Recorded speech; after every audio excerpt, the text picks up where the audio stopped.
David Avocado Wolfe, blender salesman and New Age guru extraordinaire. He's famous, or rather infamous, for having said this. Chocolate lines up planetarily with the sun. Chocolate is an octave of sun energy. Chocolate is an octave of sun energy. Now, of course, when he was saying it, he was just spouting New Age nonsense, in the hopes that you would be bamboozled by it and buy some of his chocolate products. But the phrase got me to thinking. There may be a way, if you squint hard enough, that the phrase an octave of sun energy could have real-world meaning. But to understand what that meaning is, you first have to understand, way down at the physical level, what an octave is. Sound is a wave. It's a wave formed of alternating bands of compressed air and rarefied or expanded air.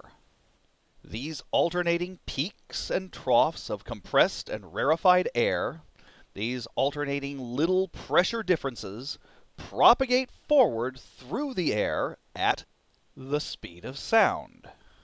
At room temperature, the speed of sound's about 340 meters per second, which is about 1,100 feet per second or 700 miles per hour. The colder the air, the slower the speed of sound. Now, if you're standing in one place, as indicated by these arrows, your eardrum is going to get hit by these alternating compression peaks and rarefaction troughs. Each compression peak pushes on your eardrum just a little bit. Each rarefaction trough pulls on your eardrum a little bit. This causes your eardrum to vibrate back and forth at the same speed that the peaks and troughs are hitting it. These eardrum vibrations are turned into nerve signals, which your brain interprets as sound. Now, the crucial thing about different sounds is the rapidity with which these compression peaks and rarefaction troughs hit your ear. How many compression peaks hit your ear every second? Even though two different sound waves will propagate through the air at the same speed, the second sound wave can have its peaks spaced more closely together. The number of compression peaks that reach your ear per second is referred to as the sound's frequency. And it has to be pretty fast to be able to hear the sound at all. The lowest frequency that the human ear can even hear is 20 peaks per second.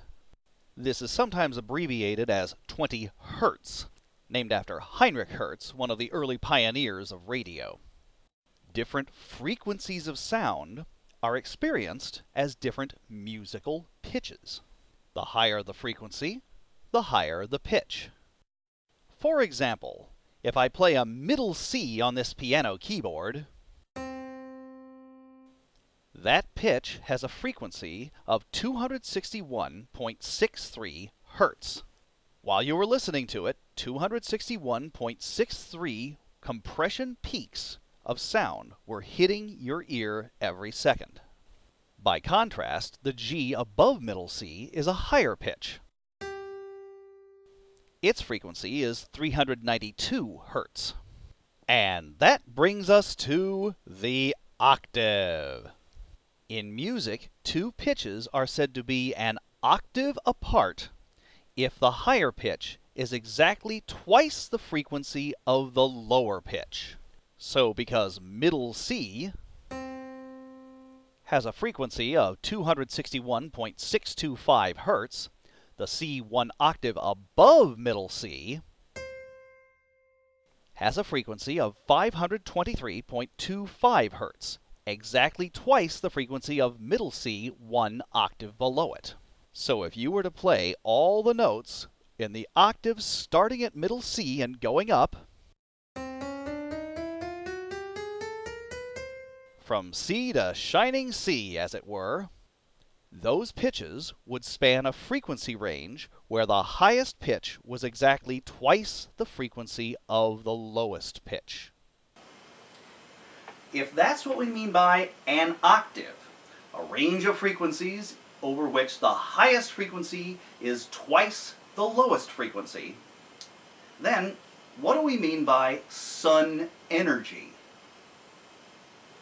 Well, the only form of energy the Earth receives from the Sun, to any significant degree, is electromagnetic radiation, more commonly known as light. Light, like sound, is a wave. But it's not a wave composed of vibrating air molecules. It's a wave made of oscillating electric and magnetic fields in free space. Unlike sound waves, which require a medium such as air to carry them, no medium is required for light waves. A changing electric field, regardless of what medium it's in, will induce a changing magnetic field. And that changing magnetic field will induce a changing electric field. And as the electric field oscillates, it induces another magnetic field. And as the magnetic field oscillates, it induces another electric field, etc., etc. And the two of them go propagating onward through space at the speed of light. Now, the speed of light is a lot faster than the speed of sound. In fact, it's the cosmic speed limit. It's the fastest anything can go in this universe. The speed of light in a vacuum is about 300,000 kilometers per second. That's about 186,000 miles per second. A lot faster than the 340 meters per second of a typical sound wave. And that's how fast these waves of electricity and magnetism propagate through space. When one of these electromagnetic waves hits the retina in the back of your eye, it's turned into nerve signals, which your brain interprets as light. But just like with your ears listening to sound waves, your eyes have a certain minimum frequency that is required before they can register any of the incoming light. With sound waves, the minimum threshold frequency is about 20 hertz before a human ear can detect it. But with light waves, this threshold frequency is much, much higher. The minimum frequency your eyes can detect is about 400 trillion hertz. All frequencies of electromagnetic radiation below this 400 trillion hertz threshold are invisible to the human eye. And just like you perceive each different frequency of sound as a different musical pitch, so you perceive each different frequency of light as a different color. That lowest frequency of light that you can perceive, that 400 trillion hertz frequency, you perceive that as red light. The higher the frequency of the light, the farther down in the rainbow the light appears. Orange light is higher frequency than red light. Yellow light is higher frequency than orange light. Green light is higher frequency still. Blue light is above that. And the highest frequency of light you can see, that very, very farthest edge of the visible spectrum to the human eye, is a very, very dark blue that we call violet. Violet in this sense doesn't mean purple. Purple light only appears if you have red and blue at the same time. But that's a subject that's already been handled in other videos that are out there. That highest frequency of violet light that the human eye can detect is about 789 trillion hertz, just a hair shy of 800 trillion hertz. Why did the human eye evolve to be sensitive to this particular frequency range? Because this is also the frequency range in which most of the light that reaches the Earth from the Sun falls within.